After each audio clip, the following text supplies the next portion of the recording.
बहुत महत्वपूर्ण सवाल पूछा है आपने। हम लोग मंत्रों की बात करते हैं, हम लोग जप की बात करते हैं, हम अजाप की बात करते हैं, बहुत सारे शब्दों का हम इस्तेमाल करते हैं। आपने जो शब्द पूछा कि ओम और ओम दोनों में फर्क क्या है और कैसे हम लोग उसके साथ जुड़ते हैं। जब हम पारंपरिक रूप से देखते हैं तो शब्द जो बनता है वो ओम बनता है, और आधुनिक रूप से जो लिखा जा रहा है या बताया जाता है वो लोग ओम बोलते हैं। अगर हम भारतवर्ष के प्राचीन इतिहास को देखते हैं और जिस तरीके से ज्ञान की बातें होती हैं, अगर आप देखते हैं तो वो तीन स्तर पे किसी भी मंत्र का लक्षण होते हैं। एक पहला होता है जो स्वर, जो शब्द है उसका जो स्वर है वो आप उसके साथ कैसे जुड़ते हैं। दूसरा जो भाग आता है उसकी अपनी एक स्पंदन होता है। और तीसरा वो भाग होता है जिसको आप आपके एकाग्रचित होने पे आपके मानसिक तरंगों के द्वारा उत्पन्न हुई आपकी साक्षात्कार जो होता है वो मंत्र का भाग बनता है। तो मंत्र दो भागों में हम मान के चलते हैं कि दो भिन्न प्रकार के मंत्र हैं, ओम और औम। और इन तीन दोनों की अलग अलग तरीके से तरंगे उठती हैं और कहीं ना कहीं जुड़ाव भी अलग ही होता है।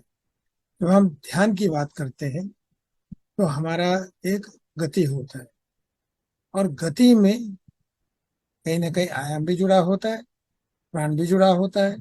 और प्राण की गति को उसके साथ जब हम जोड़ते हैं तो मंत्र को श्रेष्ठतम उपाधि मिलती है। जब वो श्रेष्ठतम उपाधि में आता है तो मंत्र संपूर्ण होता है। उसके बिना या उसके अगर हम श्रेष्ठता को नहीं पहचान पाते तो कहीं ना कहीं हम पाएंगे कि वो अपूर्ण है। जैसे बहुत बार हम देखते हैं कि हम मानसिक रूप से अगर हम उस स्तर पे नहीं है जहाँ पे हम जुड़ पाते हैं उस शब्दों के साथ, उस गति के साथ, उस स्पंदन के साथ, तो कहीं ना कहीं हमारे में विकार रह जाते हैं और हम परिपूर्ण रूप से उस मंत्र को उच्चारित नहीं कर पाते हैं, उच्चारण नहीं कर पाते हैं, उसके साथ जुड़ नहीं पाते। जहां आपने बात की ओम और औम, अगर आप बात करें हमारे शरीर के अंदर तीन जगहों पे स्पंदन की क्रियाएं होती है जहां हम श्वास लेते हैं। पहला होता है नासिका, जहां से हम लोग सांस लेते हैं, जो गर्दन पे आता है और वहां पे स्पंदन होता है। तो ये पहला क्रिया है, हम सांस लेके स्पंदन हमें जो गर्दन पे महसूस होती है, पहला स्पंदन होता है।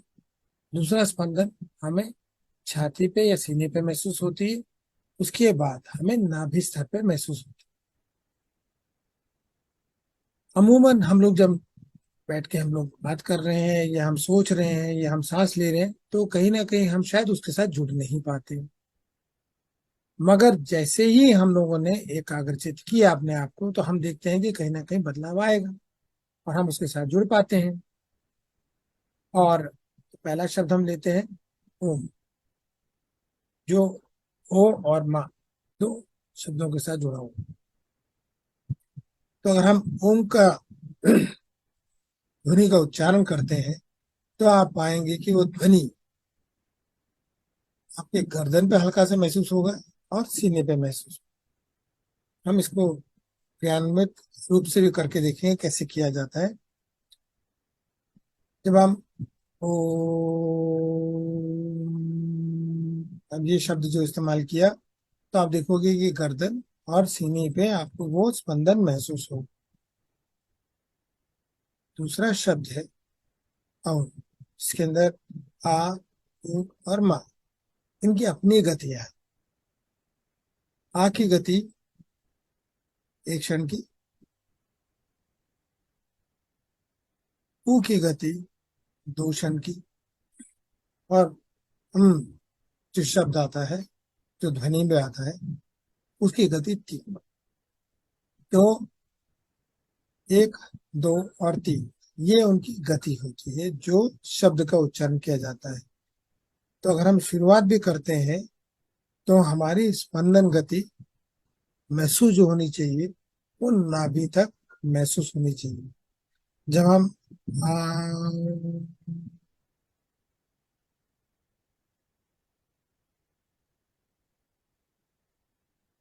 ये संक्षिप्त रूप है, छोटा रूप है, लघु रूप है।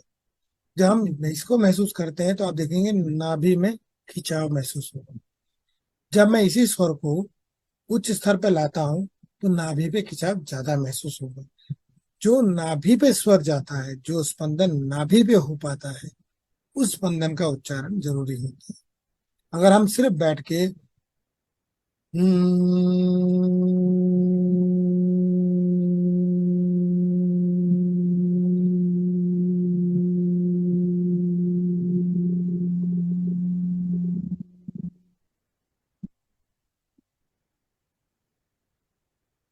इस ध्वनि का उच्चारण करते हैं तो आप पाएंगे वो ध्वनि कानों से होते हुए गर्दन तक आएगी, गर्दन से सीने तक आएगी, सीने से नीचे की ओर बहती है। हमें वो महसूस करना है, वो शब्दों को महसूस करना है जो उसके साथ जुड़ा हुआ है। जैसे ही वो जुड़ता है तो उसमें बदलाव आप महसूस कर पाते हैं। यही क्रियात्मक रूप आप बाकी शब्दों के साथ भी इस्तेमाल करेंगे। हम इस क्रिया को समझने की कोशिश करेंगे अपने स्तर पे, और इसको 3 स्तर पे देखेंगे। एक वो स्तर जहाँ पे हम रोजाना किस तरीके से इसका उच्चारण करें, कुछ खास अवसरों पे कैसे उच्चारण करें कि हम उसकी गहराई तक जा पाए, और अगर हम ध्यान या उसकी उत्कृष्ट अवस्था में जाना चाहते हैं तो हम कैसे उसके साथ जुड़ पाए। तो इसके बारे में हम बात करेंगे।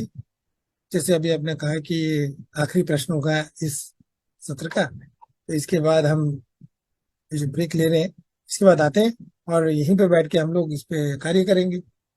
आई थिंक 5 मिनट का ब्रेक लेते हैं। 5 मिनट का ब्रेक ले लेंगे तो काफी रहेगा हमारे लिए।